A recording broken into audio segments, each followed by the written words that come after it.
दोस्तों, कहानी दिल्ली शहर की है जहां पर एक परिवार रहता था। परिवार में 3 लोग थे, माता पिता और उनकी एक बेटी। तीनों लोग खुशी के साथ दिल्ली में रह रहे थे। दोस्तों, यह कहानी मेरे एक सब्सक्राइबर ने मुझे भेजी है। अगर आप भी अपनी कहानी मुझे भेजना चाहते हैं, contact.abhaysha@gmail.com पर भेज सकते हैं। पिता का नाम वीरेंद्र सिंह था और बेटी का नाम श्रुति था। श्रुति अपने फादर से बहुत अटैच थी। श्रुति अपने माता पिता के साथ बहुत ही घुल मिल के रहती थी। तीनों एक साथ दिल्ली में रहते थे और बहुत ही हैप्पीली अपनी जिंदगी जी रहे थे। श्रुति दिल्ली के कॉलेज में स्टडी कर रही थी। श्रुति पढ़ने में बहुत अच्छी थी। श्रुति को पढ़ाई का इतना प्रेशर रहता था कि वो अपने पेरेंट्स को ज़्यादा समय नहीं दे पाती थी। वो हमेशा चाहती थी कि अपने पेरेंट्स के साथ क्वालिटी टाइम स्पेंड करे, लेकिन कभी भी वो स्टडी की वजह से समय नहीं निकाल पाती थी। इसलिए वो लोग एवरी ईयर कहीं ना कहीं दूर घूमने के लिए जाते थे, कभी किसी हिल स्टेशन पे, कभी किसी स्पिरिचुअल प्लेस पे, ताकि तीनों को एक साथ क्वालिटी टाइम भी मिले और वो उस जगह को एक्सप्लोर भी कर पाए। तीनों काफी जॉली मूड के भी थे, इसलिए तीनों को घूमना बहुत पसंद था। एक दिन श्रुति अपने फादर के पास आती है और कहती है, पापा, हम लोग शिमला घूमने चलेंगे। श्रुति के फादर कहते हैं, बिल्कुल चलेंगे, कब चलना है? श्रुति कहती है, पापा, कल ही जाएंगे। गर्मियों का मौसम चल रहा था, इसलिए श्रुति के फादर भी मान जाते हैं। श्रुति के फादर कहते हैं कि अच्छा है, चलो गर्मियों की छुट्टियां हम लोग शिमला में ही मनाएंगे। श्रुति की मदर भी एग्री कर जाती है।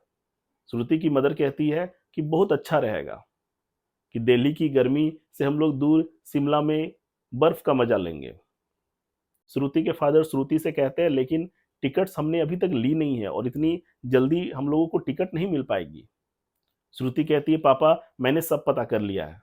दिल्ली से एक गवर्नमेंट बस जाती है रात के 11 बजे। उसी बस से हम लोग शिमला पहुंच जाएंगे। सुबह में वो बस शिमला पहुंचा देती है। वीरेंद्र सिंह कहते हैं, अच्छा ठीक है, बस से ही चलेंगे। उसके बाद नेक्स्ट डे शिमला जाने की तैयारी की जाती है। तीनों लोग शिमला जाने के लिए पैकिंग करते हैं और रात के 10:30 बजे उस बस स्टॉप पर पहुंच जाते हैं जहां से गवर्नमेंट बस खुलने वाली थी। श्रुति अपने फादर को कहती है कि पापा, बस 30 मिनट में बस यहां पर आ जाएगी, हम लोग यहाँ बस स्टॉप में बैठ जाते हैं।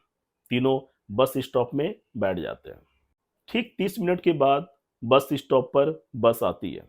कंडक्टर बाहर निकलता है और पूछता है कि आप लोग शिमला जाना चाहते हो? श्रुति के पापा कहते हैं, जी हाँ, हम लोग शिमला जाने के लिए यहाँ पे आए हुए हैं। कंडक्टर कहता है, ठीक है, आप टिकट ले लो और बस के अंदर बैठ जाओ। श्रुति के पापा कहते हैं, लेकिन बस में हम लोगों के लिए बैठने की जगह तो होगी ना? कंडक्टर कहता है कि पूरा बस खाली है साहब, जहां बैठना हो बैठ जाइएगा। फिर तीनों लोग बस के ऊपर चढ़ जाते हैं और श्रुति के फादर कंडक्टर को कहते हैं कि पूरी बस खाली है और कोई शिमला जाने वाला सवारी आपको नहीं मिला।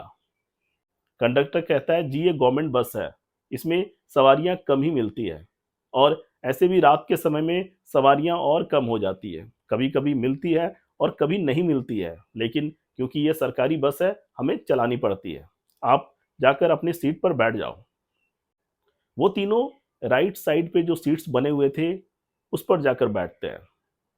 तीनों बैठकर आपस में बातें कर रहे थे।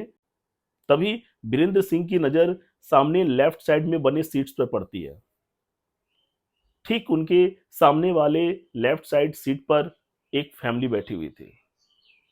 उस फैमिली में भी एक माता पिता और एक बेटी थी, छोटी बच्ची। तीनों बैठे हुए थे और आपस में बातचीत कर रहे थे। वीरेंद्र सिंह कहते हैं कि बहुत ताज्जुब है, अभी कंडक्टर ने कहा कि इस बस में हमारे अलावा कोई नहीं है, यहाँ तो एक फैमिली पहले से बैठी हुई है। ये कंडक्टर पागल लगता है। उसके बाद वीरेंद्र सिंह अपनी ही सीट पर बैठकर अपनी बिटिया को कहते हैं कि देखो, पहले से एक फैमिली यहाँ पर बैठी हुई है और कंडक्टर हम लोगों को कह रहा था कि पूरी बस खाली। वीरेंद्र सिंह कहते हैं, चलो अच्छा हुआ हमारे साथ और एक फैमिली है जो शिमला जा रही है। वीरेंद्र सिंह सामने बैठी वाली फैमिली से पूछते हैं कि आप लोग कहाँ जा रहे हो? वो लोग बताते हैं कि हम लोग शिमला जा रहे हैं। वीरेंद्र सिंह बहुत खुश होते हैं, कहते हैं कि अच्छी बात है, हम लोग भी शिमला जा रहे हैं। अब बातें करते हुए रास्ता आसानी से कट जाएगा। वो लोग भी कहते हैं, जी जी, सफर में कोई अगर साथ में मिल जाए तो फिर सफर जल्दी कट जाता है। फिर दोनों फैमिली आपस में बातें करने लगती है। कंडक्टर ड्राइवर के बगल वाली सीट पर बैठा था। अचानक कंडक्टर पीछे देखता है, इतनी सारी बातें कौन कर रहा है, और देखता है कि वो फैमिली जो बस स्टॉप पर चढ़ी थी, वो लेफ्ट साइड देखकर बातें कर रहे थे। कंडक्टर ड्राइवर से कहता है कि लगता है ये फैमिली पागल है। ड्राइवर कहते हैं, क्यों, क्या हो गया? कंडक्टर कहते हैं कि देखो ना, सारी जो फैमिली दिल्ली बस स्टॉप पे चढ़ी है, वो अपने लेफ्ट साइड के सीट को देखकर बातें कर रहे हैं। ड्राइवर भी हंसने लगता है। जब कुछ देर गुजर जाते हैं, कंडक्टर से रहा नहीं जाता है। कंडक्टर वीरेंद्र सिंह से पूछते हैं कि साहब, आप किससे बातें कर रहे हो? वीरेंद्र सिंह कहते हैं कि किससे बातें कर रहा हूं? यहाँ सामने जो फैमिली बैठी है, मैं उनसे बातें कर रहा हूं, आपको दिख नहीं रहा है क्या? कंडक्टर उस सीट पर नजर डालता है, लेकिन कंडक्टर को कुछ नहीं दिखता है। कंडक्टर कहता है, लेकिन मुझे तो सीट पर कोई नहीं नजर आ रहा है, आपको कौन सी फैमिली दिख रही है वहां पे? वीरेंद्र सिंह कहते हैं कि लगता है तुमने पी रखी है, इसलिए तुम्हें एक पूरी फैमिली नहीं नजर आ रही है। कंडक्टर ड्राइवर से कहता है, लगता है ये लोग सठिया गए हैं। ये लोग कह रहे हैं कि उनके सामने वाले सीट में कोई फैमिली बैठी हुई है जो मुझे नजर नहीं आ रही है। तभी चलते चलते अचानक ड्राइवर ब्रेक लगाता है। कंडक्टर पूछता है कि क्या हो गया, तुमने ब्रेक क्यों लगाया? ड्राइवर कहता है, नीचे देखो। कंडक्टर जैसे ही शीशे से नीचे देखता है, कुछ लुटेरे हाथ में बंदूक लेकर बस के सामने खड़े हो गए थे, और वो नीचे से आवाज लगाते हैं कि बस खोलो। कंडक्टर डर के मारे बस का दरवाजा खोल देता है। चारों बस के ऊपर चढ़ जाते हैं। वीरेंद्र सिंह को कहते हैं कि अपने सामान के साथ नीचे आ जाओ, वरना मैं तुम्हें गोली मार दूंगा। वीरेंद्र सिंह डर के मारे अपना सारा सामान लेते हैं और नीचे आ जाती है। वीरेंद्र सिंह देखते हैं कि साथ वाली जो फैमिली थी, वो भी अपना सामान लेकर नीचे आ जाती है। कंडक्टर ड्राइवर वो भी नीचे आ जाते हैं। लुटेरे बस कंडक्टर और ड्राइवर को कहते हैं कि तुम्हारे बस में सवारियां नहीं जाती हैं, अब मैं इस एक परिवार से क्या लूट लूंगा, इनके पास कितना ही धन होगा।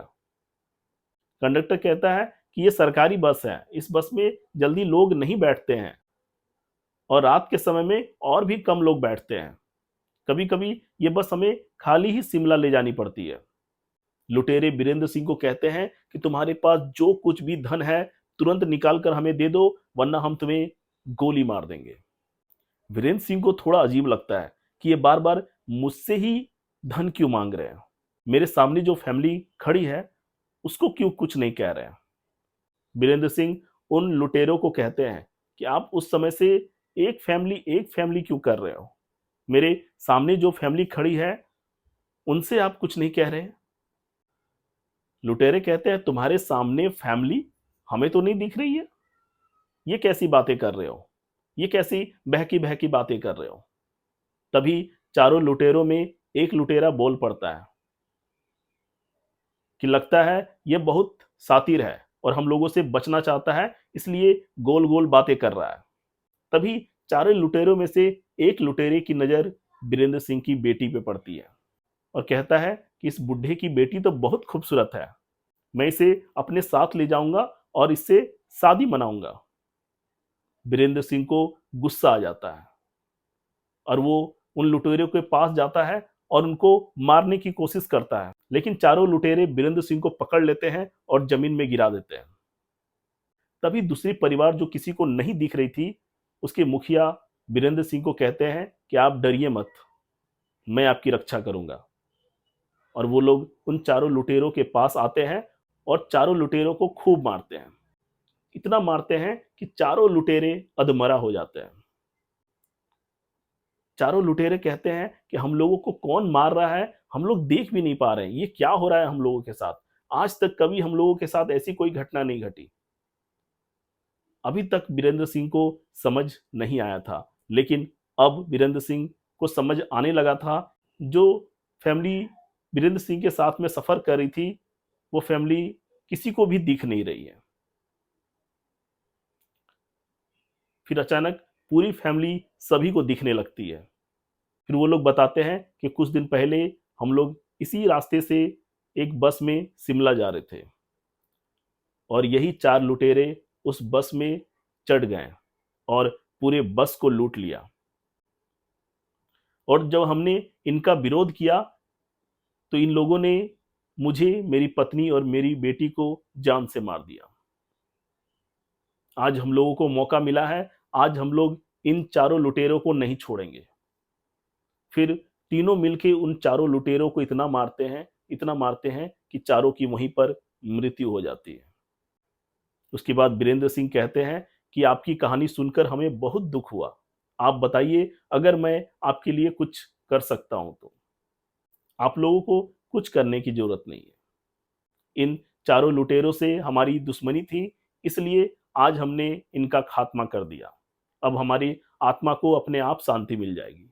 तभी तीनों आत्माएं वहां से गायब हो जाती हैं। फिर सभी लोग बस में चढ़ जाते हैं और वीरेंद्र सिंह शिमला पहुंच जाते हैं। तो दोस्तों, ये इंटरेस्टिंग कहानी आपको कैसी लगी, एक कमेंट के माध्यम से जरूर बताइएगा। Thank you.